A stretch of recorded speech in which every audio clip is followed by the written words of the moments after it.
জীবন যখন আপনাকে দেয়ালে পিঠ ঠেকিয়ে দেয়, জানবেন সেটা আপনার হেরে যাওয়ার সময় নয়, বরং সেখান থেকে ঘুরে দাঁড়িয়ে ইতিহাস গড়ার সময়। রাতের অন্ধকার যত গভীর হয়, ভোরের সূর্য ঠিক ততটাই উজ্জ্বল হয়ে উদিত হয়। আপনার বর্তমান কষ্টগুলো বৃথা যাচ্ছে না, এগুলো আপনাকে আগামীর বড় সাফল্যের জন্য তৈরি করছে। সমস্যা যত বড়ই হোক, আপনার জেদ তার চেয়েও বড় হওয়া চাই।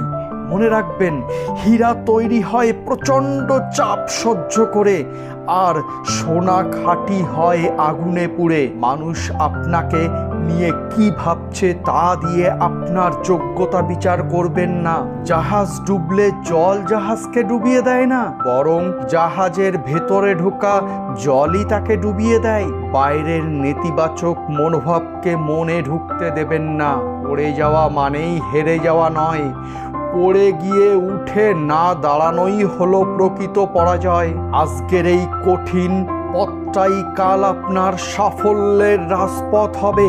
তাই থমকে দাঁড়াবেন না, শুধু সামনের দিকে এগিয়ে চলুন।